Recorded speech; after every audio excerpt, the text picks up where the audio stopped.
പൂരം തന്നെ വലിയൊരു ചരിത്രമാണ്. അവിടെ ചില ചരിത്രങ്ങൾ വഴിമാറുകയാണ്, തിരുത്തപ്പെടുകയാണ്. പൂരം പൊതുവെ പുരുഷന്മാരുടെ വലിയ ആഘോഷം എന്ന് പറയുന്നു. പലപ്പോഴും പകൽ പൂരത്തിനൊക്കെ സ്ത്രീകൾ കൂടുതലായി നാട്ടുകാരൊക്കെ എത്താറുണ്ട്. പക്ഷെ എന്നിരുന്നാൽ പോലും മേളമൊക്കെ വളരെ പ്രാധാന്യമുള്ള പൂരത്തിൽ 2 വനിതകൾ ചരിത്രത്തിലാദ്യമായി ചെണ്ടയുമായി ഇത്തവണ പൂര നഗരിയിലേക്ക് എത്തുകയാണ്. അർച്ചനയും ഒപ്പം തന്നെ അശ്വതിയും. വലിയ സന്തോഷമായിരിക്കും അല്ലേ? ഭയങ്കര സന്തോഷം. എങ്ങനെയാ ഇതിലേക്ക് വന്നത്? മോനെയാണ് ക്ലാസ്സിൽ പഠിക്കാൻ വിട്ടത്. അശ്വതിയുടെ ഹസ്ബൻഡ് ജിതിൻ കല്ലാട്ട് മാഷാണ് ഗുരു. അപ്പോൾ മോനെ പഠിക്കാൻ വിട്ടു. അപ്പോൾ അവിടെ പോയി ഞാൻ കാണുമായിരുന്നു. അങ്ങനെ ഇഷ്ടമായിട്ട് അതിൽ കയറിയതാണ്. ചെറുപ്പം മുതലേ മേളത്തോടൊക്കെ ഒരു പൂരപ്രേമികളായിരിക്കും തൃശ്ശൂരുകാരെന്ന് പറഞ്ഞു കഴിഞ്ഞാൽ അല്ലേ? എങ്ങനെയാണ് അതിലേക്ക്? എൻ്റെ അച്ഛൻ ആക്ച്വലി ഇവിടെ നമ്മുടെ ചെറുപൂരങ്ങൾ അതിൻ്റെ ഘടകപൂരമായ കണിമംഗലം ശാസ്താവിൻ്റെ പൂരമേകോപന സമിതി സെക്രട്ടറിയാണ്.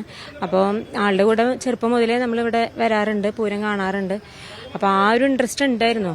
പക്ഷെ അന്നൊന്നും പഠിക്കാനുള്ള സാഹചര്യങ്ങൾ ഉണ്ടായിരുന്നില്ല. അപ്പോൾ കല്യാണം കഴിഞ്ഞതിന് ശേഷം ചേട്ടൻ ജിതിൻ കല്ലാറ്റ് തൃശ്ശൂർ പൂരം ഘടകപൂരങ്ങളുടെ മേളപ്രമാണിയാണ്. അപ്പോൾ ആള് ഇതുപോലെ ഞാനും മോനെ അവിടെ ചേർത്തിയതാണ് ചേട്ടൻ്റെ അടുത്ത് പഠിപ്പിക്കണേനെ. അപ്പോൾ പിന്നെ ഞാൻ ലാസ്റ്റ് ഇയർ അവൻ പഠിച്ചിറങ്ങണതിന് 1 മാസം മുമ്പ് ഞാൻ ജോയിൻ ചെയ്യണു. അങ്ങനെ ഒരു 1 ഇയറിനുള്ളിൽ എൻ്റെ അരങ്ങേറ്റം കഴിഞ്ഞു. ഇപ്പോൾ അരങ്ങേറ്റം കഴിഞ്ഞിട്ട് 7 വർഷം. സാധാരണ വിവാഹം കഴിഞ്ഞ സ്ത്രീകളൊക്കെ പൊതുവെ ഒതുങ്ങി കൂടുന്നു എന്നൊക്കെയാണ് പറയുന്നത്. നിങ്ങൾക്ക് മുൻപ് സമയം ഉണ്ടായിരുന്നില്ല, പക്ഷെ ഇപ്പൊ അവസരം കിട്ടുന്നു എന്നുള്ളതാണ് സത്യമാണ്. ഇപ്പോഴാണ്, പണ്ട് അതിനൊന്നും പറ്റില്ലായിരുന്നു. ഇപ്പോൾ അച്ഛൻ ഭയങ്കര സപ്പോർട്ടീവാണ്, ഹസ്ബൻഡ് നല്ല സപ്പോർട്ടീവാണ്. അങ്ങനെ തന്നെയായിരിക്കും സ്വാഭാവികമായിട്ടും. അതെ അതെ, നമ്മള് ഇതിലേക്കിപ്പം നമ്മൾ പഠിക്കണമെന്ന് ഇൻട്രസ്റ്റ് ഉണ്ടെങ്കിലും നമ്മുടെ ഭർത്താക്കന്മാരുടെ ഭാഗത്തു നിന്നുള്ള ഒരു സപ്പോർട്ടാണ് ഏറ്റവും വലുത് വേണ്ടത്. ഏത് മേഖലയിലായാലും സ്ത്രീകളിലേക്ക് മുന്നോട്ട് വരണം എന്നുണ്ടെങ്കിൽ ഞങ്ങൾ രണ്ടുപേരും സംബന്ധിച്ചിടത്തോളം ആ ഭാഗം ക്ലിയറാ. അതുകൊണ്ട് ഞങ്ങൾക്ക് യാതൊരു ടെൻഷനും ഇല്ല. പുരുഷന്മാരുടെ ഒരു വലിയ കേന്ദ്രമാണ് ഈ മേളം ഉൾപ്പെടെയുള്ള പൂരത്തില്. അതിലേക്ക് നിങ്ങൾ വരുമ്പോൾ എന്തെങ്കിലും എതിർപ്പുകളോ അല്ലെങ്കിൽ അങ്ങനെ പൂരത്തിലേക്ക് ഉൾപ്പെടുത്തുന്നതിൽ എന്തെങ്കിലും പ്രശ്നങ്ങളൊക്കെ ഉണ്ടായിരുന്നോ? അതോ ഇല്ല, അങ്ങനെ ആരും എതിർപ്പായിട്ട് ഇതുവരെ പറഞ്ഞിട്ടൊന്നുമില്ല. പിന്നെ അങ്ങനെ ഒരു സിസ്റ്റം ഉണ്ടായിരുന്നില്ല എന്നുള്ളൂ, എവിടെയും എഴുതപ്പെട്ടിട്ടില്ലല്ലോ. സ്ത്രീകൾ വരാഞ്ഞതുകൊണ്ട് ഇതുവരെ ഉണ്ടായില്ല എന്ന് മാത്രമേ. അത്രേ ഉള്ളൂ. കാരണം അല്ലാണ്ട് എഴുതപ്പെട്ടതായിട്ട് കേട്ടറിവില്ല. പക്ഷെ അന്നത്തെ കാലത്ത് ഇപ്പൊ ഞങ്ങൾക്ക് പഠിക്കാൻ ഒരു അവസരം ഇല്ലാത്തതുപോലെ അന്ന് അതിനോട് ചിലപ്പോൾ പറ്റിയിട്ടുണ്ടാവില്ലായിരിക്കാം, പല സാഹചര്യങ്ങളാവാം. പക്ഷെ ഇന്നത്തെ സാഹചര്യങ്ങൾ അതല്ലല്ലോ, മാറി കാലം മാറുമ്പോൾ അതിനനുസരിച്ചിട്ട് ഇപ്പൊ ഇതുപോലെ ഇൻട്രസ്റ്റ് ഉള്ള ഇഷ്ടപ്രകാരം ആൾക്കാർ ഇപ്പോഴും ഞങ്ങളുടെ ഇൻസ്റ്റിറ്റ്യൂഷനിൽ പഠിക്കുന്നുണ്ട്. അപ്പൊ ഇനിയുള്ള പൂരങ്ങളിലും ഇതിനെക്കാട്ടിൽ കൂടുതൽ സ്ത്രീ സാന്നിധ്യം ഉണ്ടാവണമെന്നാണ് ഞങ്ങളുടെ ആഗ്രഹം. സ്ത്രീകൾ കൂടും, കാരണം ഇതൊരു ചരിത്രമായി മാറുമ്പോൾ. തുടങ്ങട്ടെ ഇത്. നമുക്കൊന്ന് ചെറുതായിട്ട് കേട്ടാലോ കുറച്ച്? ശരി.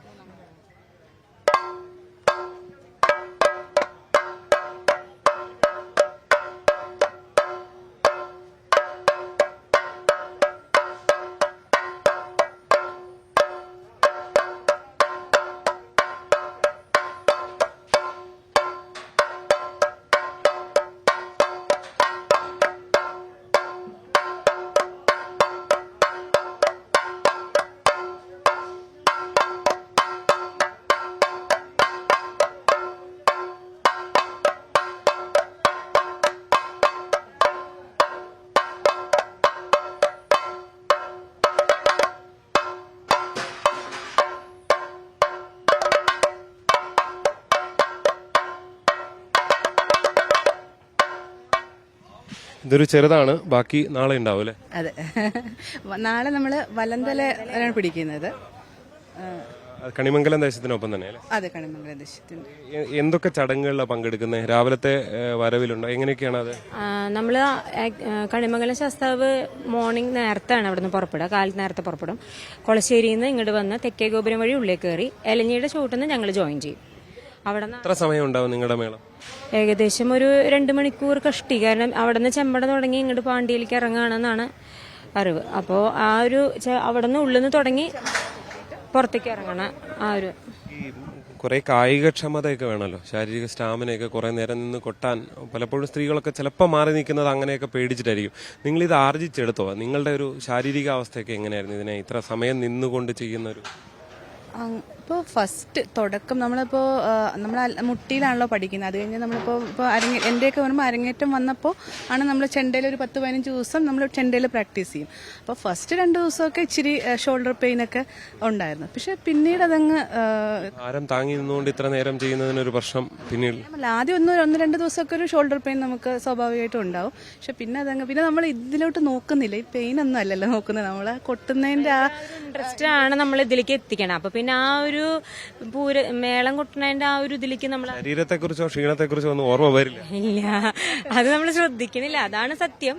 ആലോചിച്ച വേദന ഉണ്ടാവും, പക്ഷെ നമ്മളത് ആലോചിക്കില്ല. ആക്ച്വലി ഇതിന്റെ ആ ഒരു ഇൻട്രസ്റ്റ് ലഹരിയായിരിക്കും അല്ലെ ഇങ്ങനൊരു വലിയ ത്രില്ലിനിടയിൽ നമ്മൾ.